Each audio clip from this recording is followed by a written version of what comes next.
Hello, welcome to the channel. My name is Ewan, aka the Draft Monster. We are back talking about AFL Fantasy 2024.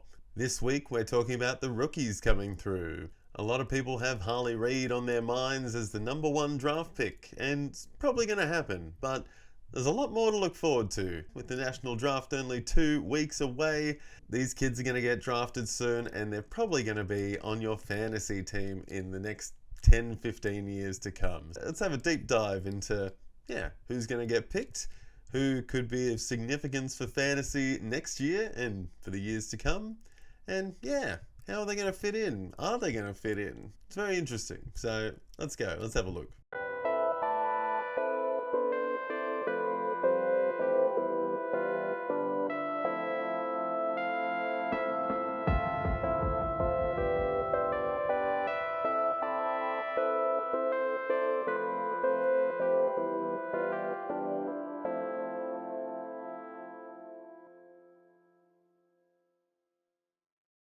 So the first guy, the elephant in the room, the main man that everyone's been talking about for the last year or so now is Mr. Harley Reid. And he's something else. He's highly touted. He's possibly the most highly touted number one draft pick potentially in history, or at least in the last 20 years, I'd say. Everyone's been talking about him. He's been playing footy for the Bendigo Pioneers and a bit of footy for Vic Country in the national championships. He averaged 84.5 in the NAB League this year and then sustained that knee injury a bit later on. He's been likened to Dustin Martin. And if anyone knows Dustin Martin, they know that he can just change the game on a whim. Just powerful, can play anywhere, can get forward, can kick goals, can play in the midfield and make a difference, make an impact. The big question will be, does that translate to fantasy points in the end? More than likely. I don't see him having a low floor by any means. Maybe in the first year or two he might not hit those high marks. Yeah, he is a game changer, and he will be there forever for the next 15 years at least. Really exciting to see when these guys come through, kind of like your Nick Dacos's or your Sam Walsh's, the guys that can really just hit the ground running straight off the bat. And that's what Harley Reid's going to do. They're probably at West Coast, I'd say. I don't see why West Coast would give up number one pick. Just take Harley Reid. Just take him and see what you can do with him. Rookies have to be on lists for 3 years now after being drafted, so he'll be there for 3 years. I think no matter what where you go in the draft, you want to try your hardest in your first year. And he's probably going to, Harley Reid's probably going to go to West Coast. And will he make a big difference there? Probably. He's going to be a big fish in a tiny pond. As far as position-wise goes, I think he'll be a midfield forward, if not just a forward to begin with. Just trying to kick as many goals as he can for West Coast, probably, just to get them off the bottom of the ladder. But we didn't see a whole lot of him this year because of those injuries, because of those niggles. As far as getting into the team and making an impact next year, and, early days, he's ready-made. He's ready to go. 99% sure again, he's going to go to West Coast. If he goes there, he's probably going to make a big difference. Going to push people around, really try to learn as much as possible, I guess, from probably getting walloped a lot. But Harley Reid, no-brainer for 2024. If you're drafting him, keeper leagues, I guess, definitely get onto that early, especially if you're just redrafting. He's probably going to be number one.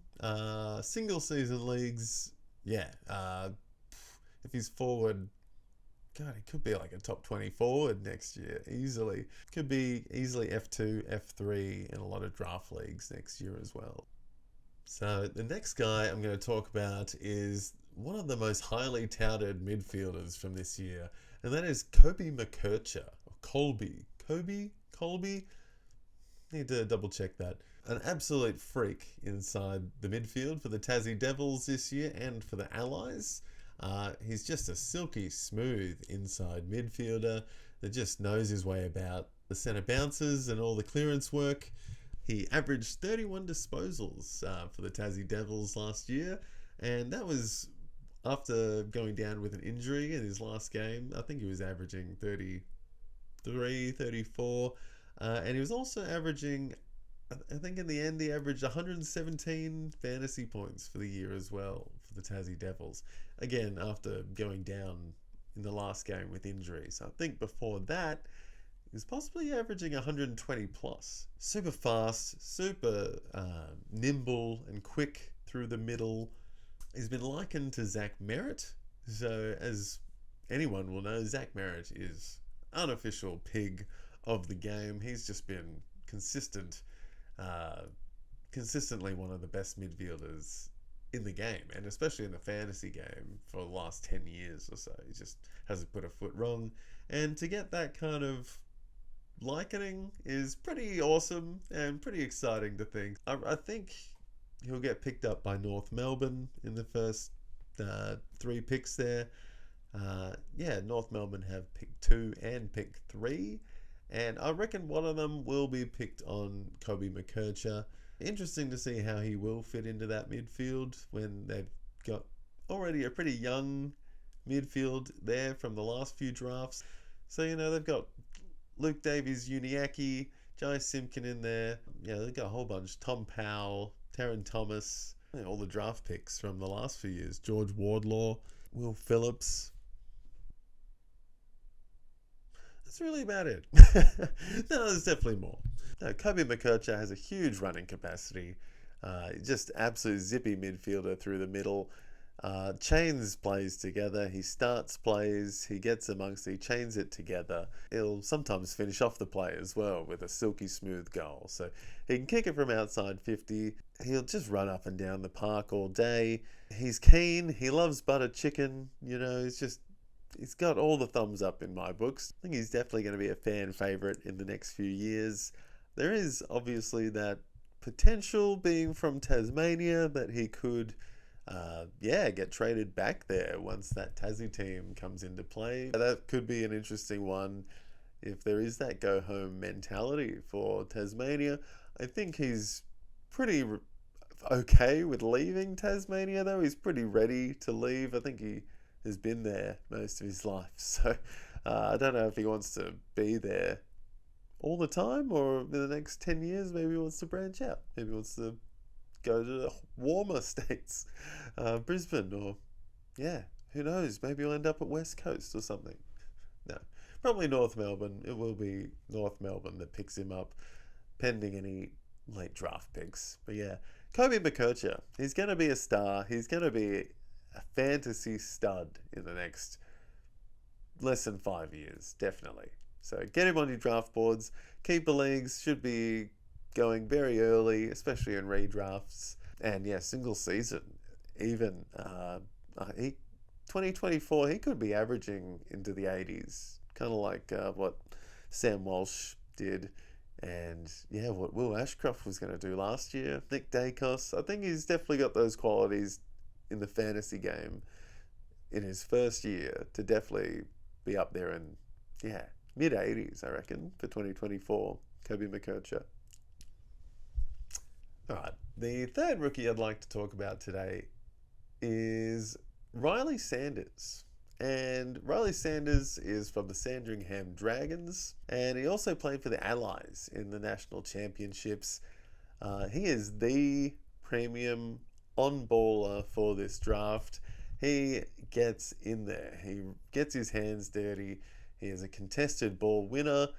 He was averaging 30 plus disposals this year in the NAB League. Also 106 fantasy points for the year. He did his dash this year in his draft year, and he's one to look forward to fantasy-wise in the midfield for the next decade or so. He was a little bit handball happy, so he was getting 30 plus disposals regularly.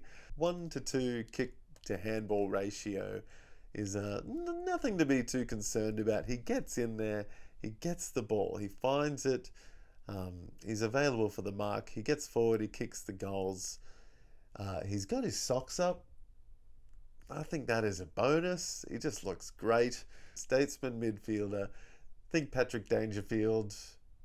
Think Tim Taranto. Think even he's got a little bit of Jason Horne-Francis in him, but I think it's even more than that. Riley Sanders has a fantastic sense around the contest, and it's something that's hard to come by. They call him the Colonel for a reason. He leads by example, and as I said, gets his hands dirty. I could see him landing. I reckon he'll get picked up, probably pick like 7, 8, 9. I could see him landing probably at the Demons or possibly GWS, or it'd be pretty interesting to see him at the Cats as well. The Cats need a midfielder. They need a premium midfielder. Could literally just phase out Dangerfield and phase in Riley Sanders, and it'd be, well, they get a facelift. That'll be about it. Well, not much else would change, apart from they'd have a young version, and he'd be hungry, and he'd want the ball, and he'd want to make a big change wherever he's going to go. Riley Sanders. Maybe the Cats, I reckon, but I do reckon the Demons are a good chance to pick him up as well. If the Demons don't go for like a forward or something, they'll go for another midfielder, I reckon. To see Riley Sanders in with Petrarca and Oliver with his socks up, that'd be pretty wicked, I reckon. That'd be just an insane midfield in the next 2-3 years. Could be GWS. I don't know if they need another on-baller. They've got the pick around that mark, so I reckon they could go for possibly another defender or a forward, though. So they might not be in the market for a on-baller like Riley Sanders. Who knows? I reckon one of those three, though. Demons, GWS, or the Cats. Riley Sanders will be out next year.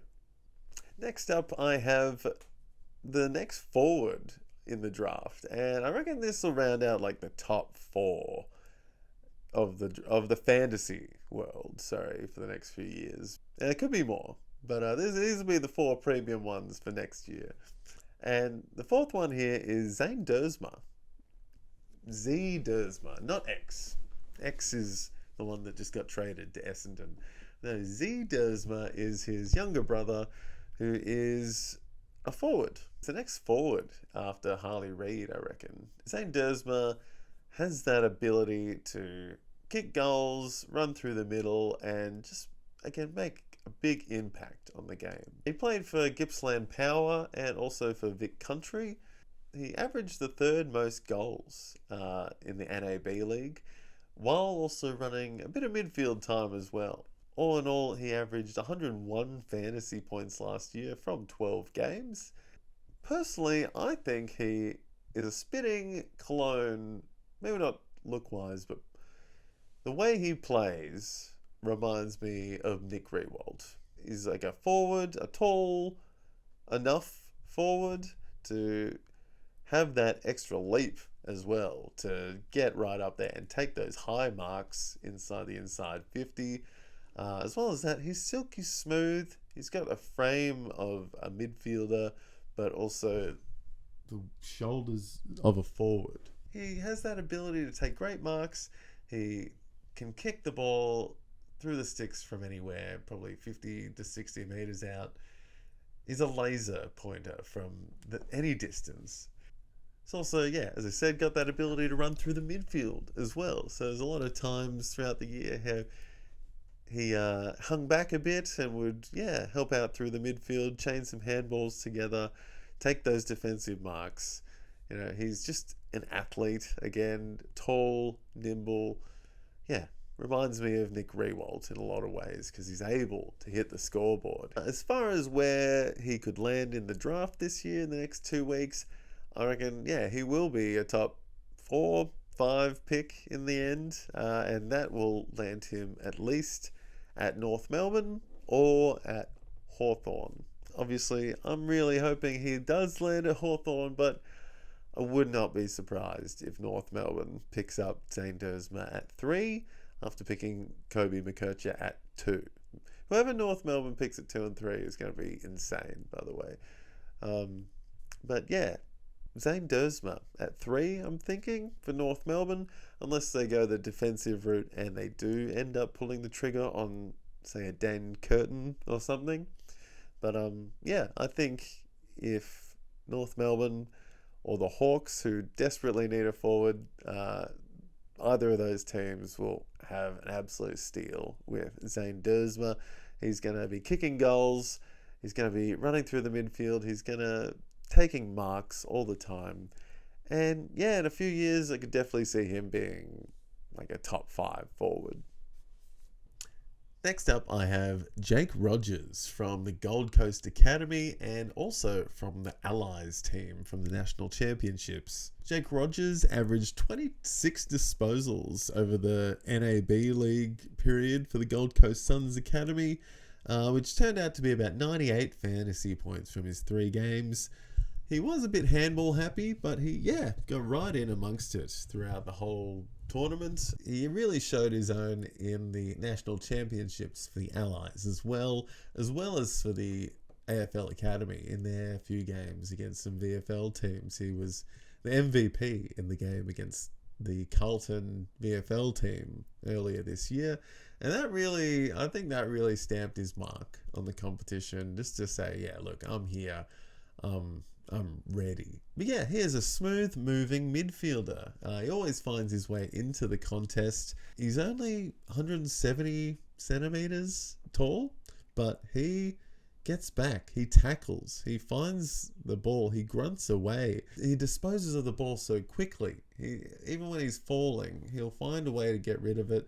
If he's not falling, he'll fire that out so quickly. He is just so nimble and fast, I feel. And it catches people off guard. Not only that, but he loves to tackle. He was averaging, I think, 7 tackles or 8 tackles a game in the NAB.